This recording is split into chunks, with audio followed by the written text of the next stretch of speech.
Welcome to the First Development Agreement Workshop. This is a project of the Housing Solutions Partnership, spearheaded by Coeur d'Alene City Council member Kiki Miller, with partners from every jurisdiction and over 50 businesses and organizations in Kootenai County.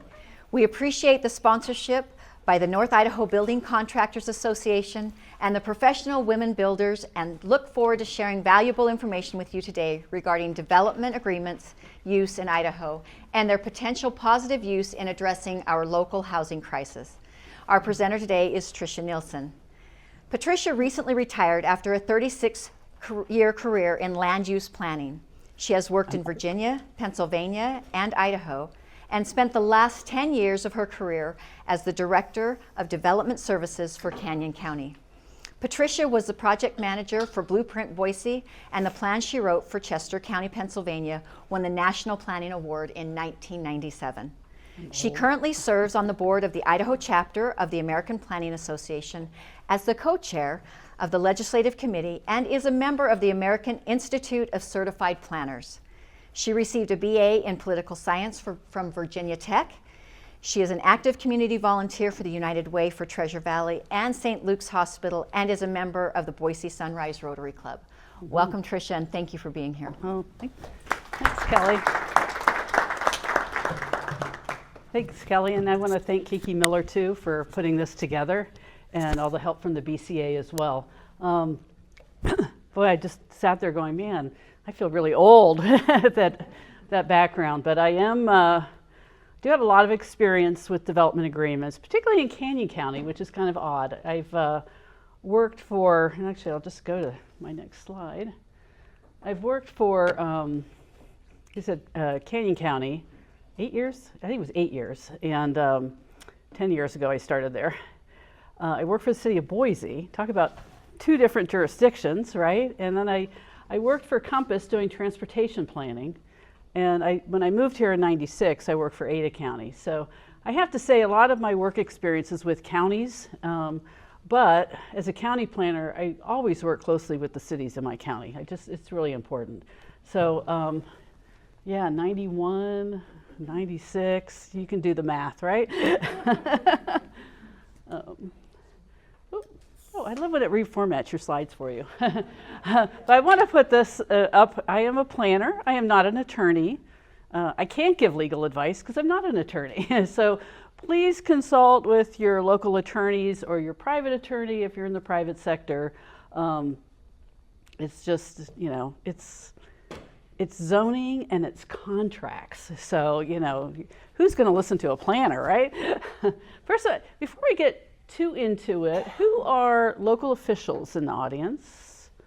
Okay, no, yeah, who's planners? David, Hillary, you guys. Private sector builders, BCA members? Okay, are there any attorneys in the room? Darn, oh good, I'll be looking at you. As we had our state chapter conference just 2 weeks ago, I guess it was, and I gave a session on let's write an ordinance, and I looked at the attorney in the crowd, and he was beaming the whole time with all the advice I was giving. So I'll be looking at your body language too, okay? If you start going, oh no, I'll ask you how you're feeling. So that's it. So what I want to focus on is just, what is a development agreement? Also, why would you use one from whatever hat you wear? Why would a city do it? Why would an applicant do a development agreement? And then this is going to be a little slow, contents of a development agreement, but I thought I would just go through just the section headings of what should probably be in your agreement. Because it's probably the most thorough one I've ever seen, is one that the Canyon County Prosecutor's Office put together for us. And then the most important part of any land use decision in any development agreement are your conditions of approval. And I thought I might include some bad ones, but I decided I would only get ratted out to somebody if I tried to do theirs. But I want to give you a stern lecture on the importance of writing good conditions of approval. So, LUPA, our little term for the Local Land Use Planning Act in Idaho. So this was added, again, I think 91. So it's over 30 years old. There's a lot of legislative history on this. If you want to consult the Givens-Pursley Land Use Handbook, which is online, they have a really, their footnotes are almost bigger than the content on the page, but it goes through all of the, even the committee discussions. I know back then, okay, I'm going to date myself, Kelly, Ruby Stone was chair of the House Local Government Committee, and the footnote quotes Representative Stone quite extensively. But it's basically a contract, and other communities call it contract zoning, but it's actually a legal agreement that gets recorded between the governing board and the applicant or the property owner. So it's, you know, I really apologize, 3:30 in the afternoon, we're talking zoning, we're talking contracts, but it's just, I have just found it to be a really good tool, because, you know, the zoning can be somewhat rigid, and there's good reason for that kind of inflexibility. But this is a tool that kind of lets you deal with situations that are good for the community and typically good for the property owner, but they don't really fit neatly within the strict confines of the ordinance. But I just want to say, I had years ago when I was at Ada County, I had a conversation with one of the, actually he was a local government planner turned developer, and we were talking about development agreements, and he says, oh, I'm just going to add in all these different uses, and I'm like, no, a development agreement is a narrowing of what you can do, not an expansion of what you can do. And I just couldn't believe that was news to him, so I just want to make sure I get that across to you all. And I don't know the history, I might ask Hillary, but I know Kootenai County has had it in their code since 2008, but City of Coeur d'Alene looked like for the first time, is that right? Yep. In 2022. All right, they're on board the train. Excellent. Probably because of Hillary, because she's so wonderful. And since this is a real focus on housing, I wanted to kind of make the connection between this tool in LUPA and its potential use for housing. And people are using it, I'm sure, for all kinds of reasons. And I'll give you some examples here in a minute. But, you know, right in the very first purpose of the Local Land Use Planning Act mentions other necessary types of development, such as low-cost housing. It's right there for everyone to read. And as you all know, comprehensive plans in Idaho are required to have a housing element that goes into great detail. And it says the provision for low-cost conventional housing. I guess the non-conventional housing you're not allowed to do, but there. And then now I'm going to get into some of the details here. So I don't get invited to parties. Now we're really going to talk zoning. So you have a comp plan. It sounds like in this area, housing is important, affordable housing, like it is down in the Treasure Valley. You want new development to provide for some of that, but as we all know, the private developers still need to make a profit. We know in Idaho, we're not allowed to do inclusionary zoning, so it can't be required. So the development agreement could be used for that. You know, it's all a negotiation, and I just want to talk a little bit about my Canyon County experience. Even though we tended to use it for farmland preservation, we had situations that were painful to listen to from typically older generations living on their property had done the what's pretty common, a one-time division 25 years ago. Didn't use all of the divisions that they were entitled to. They could have done more, but they didn't know. You know, they just were taking care of a kid or whatever. Well, now they have grandkids, and so we would use, you know, you don't really have many tools in your toolbox if they've already used their division and they're in an ag zone, but they want one more house, you know, and I would always tell people, I don't have a basket of building permits in my office that I get to hand out to people. We have to follow the code. So we would advise people, and we had one builder, little Mike. He was just a great builder, and he really he brought us turkeys every year. They were all under $50, so we could take the turkey from him every Thanksgiving. But so he had a client came in.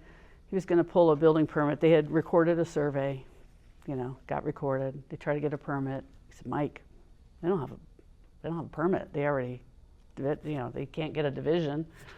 We can't recognize this parcel as eligible for a permit. And he was just like, oh my gosh, what are they going to do? I said, well, looking at the size of his property, I said, this is all the risk on your client is to try to get the comp plan in that area did show residential. I said they can do, and not that I would say that's a good idea, but it did. That supported a rezone. And in some cases, it wasn't residential, but they had a huge farm. And to cut off an acre would still leave 80-90% of the property in agriculture. And so we would process a rezone with the development agreement. Also, we called it a conditional rezone. There's so many names for development agreements: contract zoning, conditional rezone. And they went through the hearing process. And at the end of the day, it was approved, and the staff was okay because we were getting a recorded restriction on farmland that was perpetual, that was voluntary by the property owner. That sounds pretty good, right? And I only wish we weren't so busy that I could go back and see how many hundreds of acres are permanently protected in Canyon County through development agreement. So I did not lose any sleep using that tool to save farmland, because that was a huge, huge priority in Canyon County. And we don't have a state farmland program. We don't really have, similar to affordable housing, we don't have a lot of other places. We have to help us, we have to kind of figure out how we can best do it on our own. So we used those development agreements where it worked, where we had definitely a huge benefit consistent with the comp plan, and then obviously satisfied the property owner's needs as well. So to me, that's a win-win. So we used them, I don't know, probably dozens of times. So what I'm going to share with you, and I'm going to talk till for about an hour, but if you have questions anytime, just pop up. But I want to share some of those lessons learned, because we were just a department of, at that time, myself and 4 or 5 planners, and we did it. And we did it pretty good. We had real good support from the civil prosecutor at Canyon County. We had a good relationship with the county commissioners who really developed a good understanding of the tool. It helped them, because you hear a sob story at a hearing, right? Looking at the officials, it's kind of hard to say no, right? And for us to come up with a way to say yes, but yes that was consistent with state law, and yes that was consistent with the code, that's a good day. You're doing your job then for your jurisdiction. And most importantly, as a planner, you're making your elected officials look good, right? So it goes through the process similar to a comp plan. You have to have a hearing at your planning and zoning. They have to make a recommendation on a development agreement, and they have to, then it has to go up to the governing board. And so from a practical matter, let me just stay on the process. A practical matter, we would take the application in together, and it would go through the hearing process. In part B, I'll go to the next slide, is why would a developer use a development agreement? The very last bullet there, avoids a denial. Sometimes they got a less than favorable recommendation at planning and zoning. Even though, the staff, how often we're listened to, right, David, Hillary?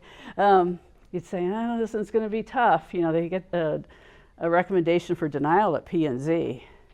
And then usually some people would stop there and say, I think I'll submit a development agreement. Then that has to go back through P&Z. Or sometimes they'd roll the dice and have a hearing at the governing board. And then if that writing on the wall didn't look so good, we'd typically do a timeout, and then they'd submit a development agreement, and we'd kind of do a redo of the hearing. Because at the P&Z, between that time and when you're ready for the next P&Z hearing, you're working with the applicant on those conditions of approval. If it's something you can mitigate, whatever the particular issue was, because you don't want to. I always viewed the role of staff is to try to flesh out all the warts before it got to the P&Z, so that it was narrowed down what was before P&Z and what was before your governing board, so that if you could agree to 80%, and let's really just talk about the 20% or 10% or the one thing, that may be a hang up, because that just moves the process along a little faster. So the ones that it's like Candyland. You're almost at the end, then you go woo, all the way back down, right? And you start over. And I'd say most of those ended up being pretty successful. So I just encourage applicants in particular, builders, developers, is really think long and hard of why not? Why wouldn't I do this? So some of the, like I said, it narrows the list of land uses, and we've had a lot of zoning districts. And I'm not familiar with Kootenai or Coeur d'Alene or Dover's zoning ordinance, but there's a lot of uses in each district. And if the developer really only intends to do one thing, then let's focus on that one thing. If you want to leave some wiggle room, like different product types, depending on how specific or broad the land uses are defined in the zoning ordinance, include that. But you don't need I have the whole list of terrible land uses that you find in sexually oriented business is one, for example. Easy to cut out of the development agreement. Hog farm, pig farm, whatever. So you just get down to what might fit into the particular site that you're looking at. And it's all about context. How do the neighbors feel? What are infrastructure limitations? Can you size it so it's going to fit in better versus being totally unknown, and it's flipped to somebody else to build something. So as much as you can define the box and narrow it down, that's how you minimize your risk, because this takes time, right? So the other thing a development agreement can do, we tended to do more, any urban development in Kootenai County was in an area of impact. So we were working with the city that typically had sewer, water. I'll use Nampa as an example. And the development agreement was a good tool to limit the development initially, phase it to what the infrastructure capacity was of the city. And then it was also a tool to reference the sewer agreement they had with the city, not included in the development agreement, but have the development agreement be kind of the convening document of all the other agreements that were necessary with providers to eventually, hopefully, have a full-blown project at the end of the day. And then the thing that is painful for me to watch, because it's important, but there has to be, and I think, I'd like to say for our APA chapter, I think part of our mission is to educate planners, because people just kind of can come into the job and not realize or not have a background in the development process, and that you just can't weigh down every application with huge expensive studies from the get-go before they even have an entitlement. So the development agreement, it really can help shape what do you need to know now and what do you need to know later. So what do you need to know to even grant the rezone, use compatibility. What do you need to know before, if it's a plat or a site plan, it's going to be needed. And what do you need to know before a building permit? So and what all studies are already going to come into play, like with the health district, down the road. And then just the development agreement can kind of help stage the development process. But you may not need like a whole wetland study or a historic property evaluation or everything before you're even just submitting your application. So I really, just please don't do that to people, because it really hampers good development from happening. but it's important information, but be really aware and cognizant of when do you need to have it before you let the development go to the next step. And like I said, avoids a denial. So, and sometimes people will still go and get a denial. And I'm just like, how was that helping anything? Because some codes, you have to be, and they're different around the state. They sometimes, if it's the same application, you have to wait a year before you can resubmit. So you just shot yourself in the foot. For what? You know, it's just work with the staff, work to see if this development agreement can at least unstick the project. And then, why would a local government use a development agreement? That's the learning curve Kootenai County was on, you know, when I started there, because they really didn't have much experience with it. And it was more work for the prosecutor, but they were fine. You know, they understood that was part of their job. We had to find and dust off and update an old template out of the archives and remind ourselves what was put back in county code, probably in 1992, you know, a year after it was added to LUPA, because LUPA says you have to come up with your own procedures in your code. Looks like Kootenai County kind of took them a few years, and then Coeur d'Alene finally said, why aren't we doing this, right? So from a local government perspective, it narrows those land uses. A lot of it, sometimes, counties and cities all the time, you have infill. You have some tough properties, you know. We had this one property in Boise. It was still in the county. It was off a 5 mile. It was this long, kind of skinny parcel, probably 20 acres. You could really basically just get one really long cul-de-sac in it. But it was surrounded by houses with maybe a 10-foot setback. And so that thing had one application after another. And finally I had another pre-app on, I think for the 3rd time. And now I've met this guy recently. I said, Jonathan, you remember that project? Thank you for listening to me. I said, you know, you're just going to have to make it beautiful. We need to get some more landscaping in here, way beyond what the code is. We need to really respect the concerns of the neighbors, you know, and everybody has projects like that. And so sometimes at the initial rezone, because I think that was still in the county, it was probably zoned like 5-acre lots. It's just making it fit so it can get approved, because it was in the county's plan, it was in the city's plan that the county adopted, that be residential and that be a density that supported sewer to it. So it had to have some minimum density, surrounded by neighbors who were just literally looking over their fence, you know, like anytime anyone would show up on that property. And it's a lovely development today. So from a local government perspective, it's covering its fiscal costs to the community. It's developed at a density that's supportive of the sewer and all the other city services, and I believe it's annexed now into Boise. So I always say live long and prosper, you know. So, but that's where a development agreement can help deal with those. I just call them the problem children, you know, because then it gets the, you don't get too far ahead of the development. We had one case in Canyon County, and it was the first case I ever had to close a file because the owner died and the engineering firm quit, and we had no one in charge. So we had to write a cover memo and say we've terminated this application.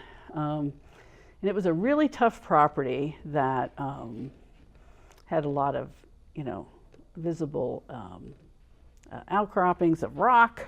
It had an irrigation canal through it. It was just a mess. It had hillside, and no wonder it wasn't producing ag. The soils were terrible. And so we met with the owner and the engineering firm, and then the owner sold it to somebody who was, I just got to say, he was not our favorite customer. And they wanted to do, I think, about a 48-lot residential subdivision. We said, you know, this is kind of new out in this area. You got some tough soils here. you sure you really want to file the comp plan amendment, the rezone, and the preliminary plat all at the same time? Maybe step into it, maybe just do the comp plan and the rezone, maybe with the development agreement. No, we want to do it all. Well, we noticed that thing for hearing within a week. We got a letter from DEQ. We never get letters from DEQ usually. We got a letter from DEQ saying that the total number of houses that it could support on that piece of property, I think was 17 lots. Well, that's a gut punch to that applicant, right? Who wants to hear that after you've hired this? I don't even know what that plat cost them to get, definitely 5 figures, probably into it 6 figures. And immediately get kneecapped by that. And so we tried to, gave them time to regroup. But wouldn't that have been easier if they had just done the comp plan amendment and rezone and got that letter ahead of time? And we could have put that in a development agreement. And maybe they wouldn't have developed it. Maybe they would have sold it to someone. But they would have had a lot number at least to be able to value that property. But it was just painful to, I'm pretty optimistic, and I'd say, well, you can do this as a private road because there's not that many lots now, and we're trying to shave cost off this, but it's never been developed to date. But and the other thing for housing, I just wanted to focus on that, and Boise's been doing some of this, maybe without a development agreement, and it's one of these things I put lessons learned perhaps. So they approved some multifamily downtown, and they required some of it to be affordable. They did all of that, but then they did, which is great, it was built, lots of housing downtown. And the developer took a pretty large chunk of it and turned it into short-term rentals. So the affordable housing motivation got really weakened, that provision of units. So that's again where a development agreement could have had a condition to limit the number of short-term rentals. And then, like I said, in Kootenai County, the no build restriction was really helpful when we did things out in the ag area. And that was kind of our backdoor to farmland preservation. And I am retired, but I'm failing retirement. But if I ever have enough time, I do want to go back and map all of that farmland that we saved. Okay, I think I went through some of the process. So just as a detail, all respect to David and Hillary and other folks from local jurisdictions, we've probably made every mistake at Kootenai County, I'll say. We didn't account for every situation that might come up, but so I just want to go through, because you can really turn yourself inside and out with process, because God forbid you have an error. Everybody loses sleep over that. Truly, I'm going to tell the developers here, the staff really wants to make sure your application gets through correctly. So what we would typically do is we'd notice the rezone or conditional rezone with a development agreement. We would have a draft development agreement, because when it's noticed, when application's noticed, and I've seen kind of hit or miss in a lot of jurisdictions, once you notice that, someone can walk in off the street and say, I want to see that application. And you better darn well have it for them to look at.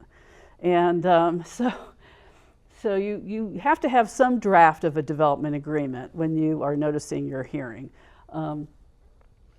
And so that can get a little tricky because you don't really have conditions yet. You haven't done your, but usually we would just do maybe a template and just put conditions to be determined at hearing or something. So make sure you have something available to show people. And then they would go through the noticing together, and at the hearing, it was a single agenda item, this rezone and this development agreement, because you're not going to separate them because people are going to want to talk to both of it. There's something in the testimony on the rezone that would be useful for the development agreement. So you just notice it all together as the same agenda item and just have your hearing. So you learn a lot at P&Z, at least I tend to do, once you get through all the the noise sometimes of the testimony. But there's usually some good insights that can help with your conditions of approval, mitigation. And I like to, it wasn't related to a development agreement, it was related to a conditional use for a winery, because I'm all about really good conditions of approval. So we had a request for a winery in Kootenai County. And we had just made him an administrative approval, but right after we noticed it, the planner came in my office and says, I don't know, we got this letter, I don't know about this. So well, what's it say? It was the attorney for the neighbor. It's right away, the neighbor lawyered up. And it just was this issue, this just went on for 2 pages. And you know, when I coach my planners, I said, well, that attorney earned his pay. That's a pretty good letter. You know, if I was a property owner, that's what you hire them to do. And I said, well, take that letter. And I read through them, and I'm like, okay, lighting, noise, there's things that they can be mitigated. See if you can write conditions for that. And so he went back, and a couple days later, he came back with a list of conditions of approval. I said, go, you know, what was nice about administrative approval is you don't have a P&Z or governing board breathing down your neck, or you're not in the middle of a public hearing. You know, you got some time to work the stuff out. I said, just send it to the attorney, see what they think, you know. I think it was by the next day, we got a letter. Looks great. And I said, see, what were you worried about? You know, so there's just so much you can learn from testimony and hearing, and what really concerns people, that I've always found more times than not, I can write a condition, you know. And then you always work with your applicant. Actually, our P&Z at Kootenai County, and I remember at Ada County, I don't remember at Boise if they do, but they always made it a point when the applicant usually gave their rebuttal, they always said, did you read the conditions of approval and do you agree with them? So there was a yes, or they always said yes, but it was really clear some of them had never read them. So I always tell the staff, you got to show it to your applicants, you got to work out the language, you got to make sure everybody's on the same page, and I'll get to that. So I want to talk about patience a little bit. Patience has a virtue. For people who do carpentry, you've heard the term, you know, measure twice, cut once. And when we're in a hearing process and your governing board's made a decision, give them time to get it in writing, to get it right. Don't try to do it in the heat of the moment or at midnight or whatever. So I was just really happy with the total support of the prosecutor. After a contentious hearing, a lot of testimony, okay, we're gonna approve this, but then we want to see all these things. We want to see these new conditions in the development agreement. We've, you know, so we would usually take a week, sometimes depending on how big the project was, sometimes 2 weeks, to really spend time and get the written decision done correctly, get the development agreement done correctly with the conditions. And sometimes we came back with revised wording on the condition, because in the heat of the moment it was kind of gnarly, you know, so we would, that next hearing on these revisions, you know, we just talked about everything. And don't be afraid to do that. And I think it's in the applicant's best interest. It's definitely in the jurisdiction's best interest to get it right. And don't categorize that as delaying your project. It's actually helping your project. It's taking time to prevent future delays from happening. And then I did notice, I think in Kootenai's ordinance from back in the day, the county has the applicant record the development agreement. I wouldn't do that. I wouldn't do that. That document, and again, from another bad case in Kootenai County, we had a conditional rezone that had been done, I don't know, good 10 or more years prior to when the applicant came in to do another zone. And we realized the original, that rezone, that development agreement never got recorded. So the board clerk got it recorded right away, but you do not want to lose control of that document, because it really needs to sync up then with the publication of the ordinance with the rezone. And if it's, I don't know, if it's $2 or $3 a page recording costs, just work that into your fee schedule. But you really need, the governing board really needs to retain control over that copy. Because once we produced and the board affirmed the development agreement, we were given, I think, at least 3 copies to the applicant. They would sign them and return them. And once they were signed, the board would sign them. Then the clerk would take that signed copy with the ordinance and record them together at the recorder's office. So it was just, you know, no cracks for things to slip through. And having the applicant do it, it's not worth the risk of it not getting done. And then it's really going to make your clerk mad because they'll be waiting for it. And they turn into a nag. So just one of those best practices. Just everybody's busy, everybody's processing a lot of applications. No need to interrupt that with putting that on the applicant. So this is where you take a drink of coffee, maybe stretch a little. Now we're going to get into some gory detail about the contract and what it looks like. And this may be the only time you're really going to care about this, but trust me, the attorneys will care about this. And for your benefit, I didn't put all the gory detail under each section, but I'll just kind of generally walk through what a development agreement looks like. And I'm not providing, I can probably give Kelly, there's plenty of examples out there, but I was really fearful of saying, well, here's one, and like, except it really doesn't do a good job on this or that. So just, this is kind of like the at least the minimum. And honestly, I can't think of what else you could add after what the Kootenai County prosecutors came up with the template. And if you're missing something, that might be a good discussion with your attorney to say, well, maybe we should add this in. Because a lot of it's just contracts, you know, it's just, you know, it's why attorneys go to law school, right? It's contracts. So have a template. And if you can't find a template, get one done right away, because there's no sense reinventing the wheel every time, because that's just a time delay that delays the application. So title and form per Idaho code, and I'll just get cities and counties. I think they tweak their agreement language a little bit differently. And then the recitals I really want to talk about, because boy, I learned this a long time ago when I was in Pennsylvania, even pre-Idaho. You build the case to really help the defensibility of your zoning actions. You really build the case for how this is consistent with your comprehensive plan.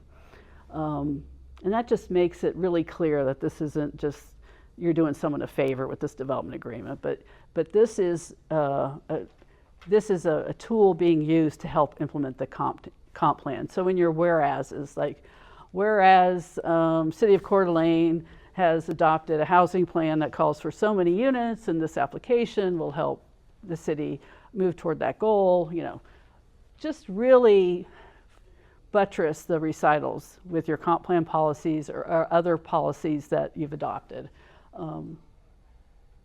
The other thing might be a development that's helping to expand infrastructure, like if they're extending sewer to an area, or it's recognizing current capacity limits of sewer or transportation as well. So just put it all in there why you think this is a good idea.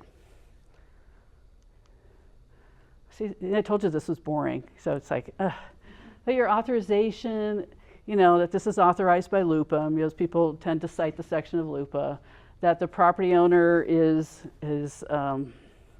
they certify that they are the owner of the real property at that location, that this is a recorded document. The term is perpetual. And then when we first got our template, and I hadn't seen this before, because there's some communities, this is where your attorney needs to tell you if you can have a perpetual agreement or not, but we have the funny language until the last known descendants of George Herbert Walker Bush are dead. I mean, it's just this, you could probably put in other presidents' names there, I don't know, but so it's, you know, if it can't be perpetual, then you have this language to show that it's not, but it's so far out in the future, it might as well be. Then you always have a section on how to modify the agreement. And that's the other thing, I think more for developers. Modification is just another application. Things change. I mean, we went through this big recession, you know, and crazy stuff happening. So we would process modifications, and if it made sense, it made sense. So I don't fear that that's some weakness in the original development agreement. It's just keeping it updated. So, and it would just go through the same hearing process as before. So, I don't know. Some people, they're funny about it. And it's more from staff or the governing officials. They feel like, oh, they're trying to get one over on us. They want to modify it, you know. And we just did this 10 years ago. But it's just, especially for the officials, just hear it out, you know. It's probably a good reason. If you want the project built in your jurisdiction, you got to understand why they feel a need to modify it. So it's funny what the baggage people bring to new applications. I just try to take each thing on its face value. The application of other laws, basically, you know, this is zoning. They have to. There are other laws that will govern this development. Commitment to comply. Section 8 is kind of where usually, and I'll get to it, refer to an exhibit that has the conditions of approval, but they comply. Usually it says you comply with the zoning code for these factors, except as detailed in the conditions of approval. You always have liability and indemnity. Periodic review just says, you know, basically the staff can monitor how this is progressing at any time. Required performance, defaults and remedies are pretty standard contract language.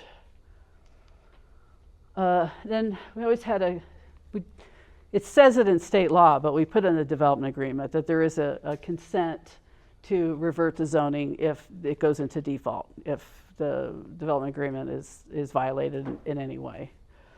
And then that goes through a hearing process too, by the way. So you can't just say, Hillary, you just can't say, oh, they defaulted, we're just going to color the map differently now, right? If it was only that easy, right?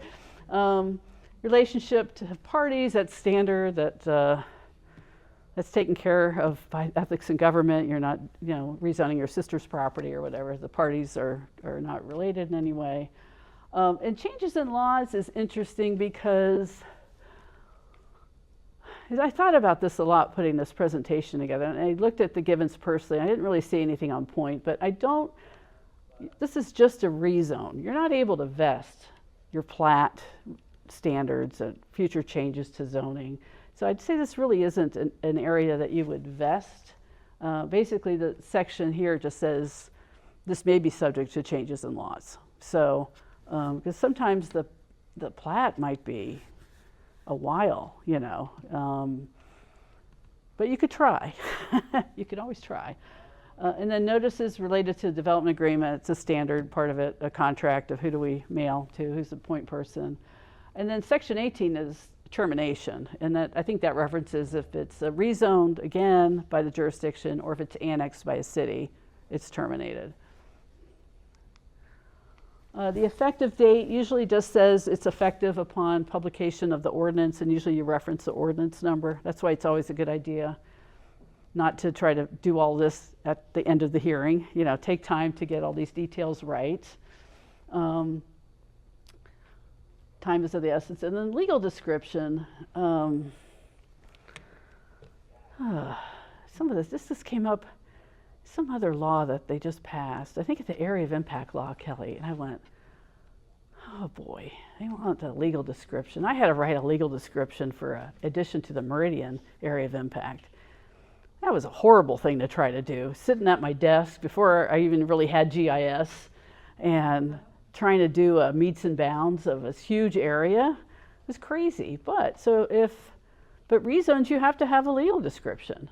So for the developers, if you weren't planning on doing that, someone's got to come up with it. Maybe the jurisdiction is easier. They have a lot more software with GIS that they can produce it automatically.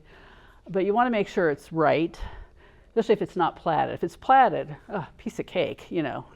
But if it's unplatted land that you're rezoning, and if you really want to make sure you get it right, you hire a surveyor, and that's a cost. But you know, I saw one on the zoning map, and I knew right away that the original legal description was wrong because it didn't match up to the subsequent parcel boundaries. So just do, you might have to spend money to get the legal description, but that really should come in with your application. And then the last part, oh, I'm really good on time, Kiki, is conditions of approval. So let's talk about conditions of approval. And this is my last slide, but I could talk a half hour on conditions of approval because we've probably all inherited terrible conditions of approval.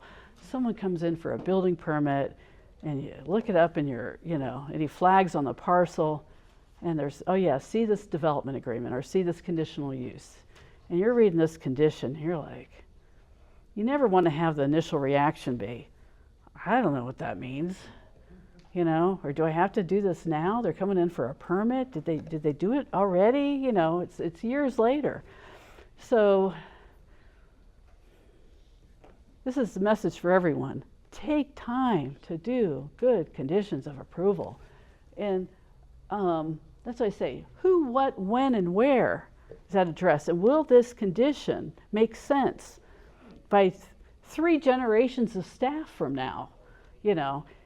I can't tell you how many times I had applicants say, oh, so-and-so wrote that, worked with me. Well, so-and-so's moved out of the country 5 years ago. I can't even call them. They're not even going to remember what this condition meant.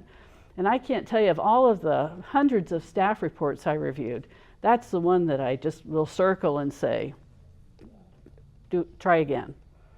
Because that's how the staff learns, is they need to look for specific to that application, not copy and paste from another rezone. What are we asking the applicant to do, and when do they have to do it? So I could say, Hillary, maybe there's this whole session, and David, we can do next year on writing good conditions of approval, because there's just been so many bad ones, and that's just really not fair to the applicant. And it's really not the applicant, it's a future owner. And if you don't understand it, well, then as a local government, they're like, you guys don't know what you're doing, do you? And you're just trying to, you're living with this thing you inherited, and you're trying not to look stupid, but you feel stupid, right? Because, I don't know what they're talking about. You're going through the whole file. You're going through the minutes of the hearing. Where did this thing come up? Just write it. Be you. Pretend you're the applicant. And what do I have to do, and when do I have to do it? So you have to be really clear, depending, and I say with the rezone, there's probably a big project being built, or maybe it's just one house, but let them, and refer to the code as much as possible so that it makes sense, that you have to do this step as outlined in this section by the time you, before you apply for zoning certificate, just a precursor to a building permit. But and you might have to go over it 3 or 4 times with the applicant, but it needs to be there so it's interpreted consistently in perpetuity, really, is what you're talking about. So, and then one story I'll say here at the end is, and this is kind of for developers. So when you're in this, working with the staff, trying to come up with a good condition, I had this case in Kootenai County. And applicant was, I guess he was a little chippy, And I can deal with chippy. I can deal with hostile even, but he was a little chippy to begin with. And he thought, I don't know why, that we didn't like his application or whatever. It was a tough, we didn't know if he was going to get through the health district. He had lots of houses, lots of neighbors who were complaining. And we're all used to that, And so he just thought, I don't know. We didn't like his application, which had absolutely nothing to do with it. So he went to the governing board, and it was a conditional rezone because there was a lot of issues with the highway district and different. This is before they were going to plat, thankfully. And the commissioners decided they wanted to cap the density, and they decided at 3 hours into the hearing that they wanted the density to be like a net density. And so we took that, and then we had a meeting with the applicant and their attorney. the following week because we had problems with what the commissioners had said. Because our code, we didn't have a net density, we just had gross density. And 5 or 10 years from now, we knew it was going to get interpreted incorrectly. We would have had to put the mathematical formula in the condition because it was totally outside the code. And so the stat, we all agreed, yeah, it should just be consistent with the code or it's just going to be a nightmare, you know. So met with the applicant and their attorney. And I started to tell the story of, you know, we had an issue with the commissioners. Immediately he got all tense. And I said, you know, we worked it through with, you know, the size of the property and the net density versus gross density. And we really want to go with the gross density so it's consistent. And he was really like, I thought something bad was going to happen. And I said, the result is you will have an additional 1 or 2 lots, if that's okay with you. And he was like, yeah, I'll go with that. So take the time, and maybe it could have gone the other direction, but just take the time to write a good condition of approval, because especially with the rezone, and especially if it's part of a comp plan change, you've got all kinds of agency comments coming in that you gotta learn from, like what can really happen here, or maybe it'll be easy. But when it's a difficult property or a difficult project, you know, if it's a lot of housing, you know, and you want someone to be affordable, you may not ever get to the affordable because people are fixated on the total number of units, you know. So, but just try to get what you can, especially for housing. And I don't know, but I thought that this is such an interesting thing, and I know, Kiki, you have a housing group. That might be a good, almost a formula, because I think all the developers want is some predictability in local government processes. You don't want to see, oh, this guy, he's got to do 20 units, and this guy only has to do 5. You know, that if there is some formula that can be developed, kind of performance-based. I know the planners know what that is. That again, you can show supports the community's goals for affordable housing.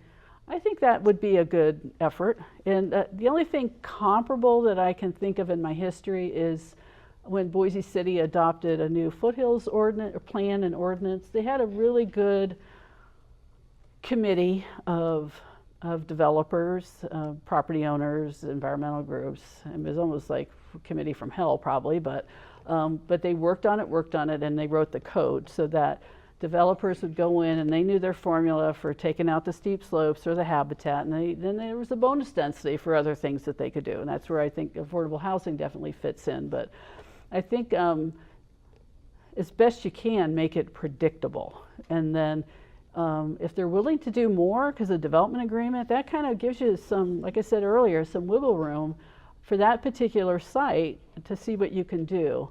And then the other thing that's a really overlooked opportunity for, that could be part of a development agreement for housing until we get all of the ordinances changed, is to,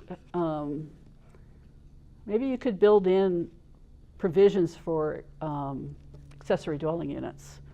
I always thought you should have that by right if you're doing a plat or in some residential districts. And I know the attached ones now by state law you can't prevent, but I think that's an overlooked opportunity even for the single family residential, is to allow in the development agreement even ADUs, so you can really shorten the process or have them built at the same time that the house is. I know one of the builders in Treasure Valley, that's one of their product models that they sell. I think they call it generational living or some marketing piece. And I'm like, oh, I could put my son in there. Or he's going to put me in there. And it looks like a single family home, but it's an attached ADU. And so that's a real opportunity that I think people aren't taking advantage of. So that's all my stories. That's development agreements in a nutshell. And so I'll take questions, and Kiki, I will repeat the questions for you. Okay, yes, sir. Can you define affordable? What is that? Well, typically each community, if they have a housing plan, they've defined it based on basically HUD values. So it's consistent within the jurisdiction. So that's what I tend to use. Like in Boise, they've done a whole housing action plan. Is this area done one, David? I know Kootenai County was working on the issue, but it's usually a certain percentage of average medium income is affordable. Typically, a rule of thumb is that if you're spending more than 30% of your monthly income on housing, it's unaffordable. So, does that help? Yeah. Yeah. So I'm working Yeah. on some projects up in the Kootenai County area, Sandpoint, and price of homes, of course, have gone up there, resort community, and so yeah, we've defined it as anywhere from 80% AMI to 120% AMI. Yeah. That boils down to it's roughly $65,000 a year that the AMI is, so you can afford maybe about a $300,000 home for a household. Right. There's not very many of those that exist. Yeah, well, there's, the Wood River Valley did a whole, talk about housing prices, a whole housing action plan. And I have to say, the city of Boise, I really liked the efforts that they've taken, but it's a lot of work because with housing, from a public sector, you have to be almost as opportunistic as the private sector. And so, in Idaho, I tell this to people, especially in the Treasure Valley, they put the onus on the builder to build affordable housing. And I'm like, and that's where I like the cities come in with city-owned land to take the land cost away. I said, you really, it's unrealistic to think a private developer is going to build affordable housing unless it's part of a much larger project or without some subsidy, either financial or land, The other thing that I had a project in Kootenai County, and there may be opportunities in this area. We have Leap Housing is in the Treasure Valley, if you know them, and they build affordable housing, but they work with churches to get donated land, and they build really good products for people, and it's usually their first step to home ownership, which is, I think, the goal of every community is to get someone to be able to own their home and build that wealth for their family. But LEAP has also had it's called ROC USA, Resident-Owned Communities. And so ROC USA would look at opportunities to buy, in first case in Kootenai County, pretty dilapidated mobile home parks. And I don't even say manufactured home parks. These are mobile home parks, These are tough areas. And I had just had a conversation with the health district because they were a little concerned about the community system in this one in Kootenai County. And I'm like, and I looked it up. It was approved like in 1968, still had probably 25 to 30 homes there, so not small. And a week later, I had a call from Bart at one of his first projects here, and he says, "What do you know about this?" And I said, "Well, let me see, Bart. We just digitized all of our records." So I emailed him the CU file that I found from 1968, and I had gone through each of the conditions of approval. And there weren't that many, and they were really clear to understand. Like, did it get approved from the highway district? But I didn't have any evidence of it, so I was calling folks. I'm like, yeah, I think we're good here. But I think the unit count, so I called them and I said, it was approved for this. So if you get the community system up to snuff, actually you have like 4 other spaces that they could rent out. He goes, oh, that's amazing, because that just totally flipped his spreadsheet, So those opportunities for housing, you can't ignore, and the local governments need to work with those folks, because that is, that's a community that they become the owners of. And so they control the rent. They're mentored on how to save for capital infrastructure over time. And then I think at some point they're cut loose and they're ready to go on their own. And I know they've done that with a multifamily building in Nampa that was older, needed some work, had some fire department issues, and it was senior affordable housing. They got that kind of straightened out where those people feel like they're not going to lose their home, you know. So I think if there is a private or nonprofit trying to do housing, you just got to figure it out, you know. And I think you have enough people in this area between the developers and the elected officials, and you have, I can't say enough good things about David and Hillary and the other staff working in the cities and counties up here. I just know you're going to figure it out. So, did you have a follow-up? Yeah, well, so can a development agreement be used to, not necessarily circumvent, but if there's code written, so development costs, right?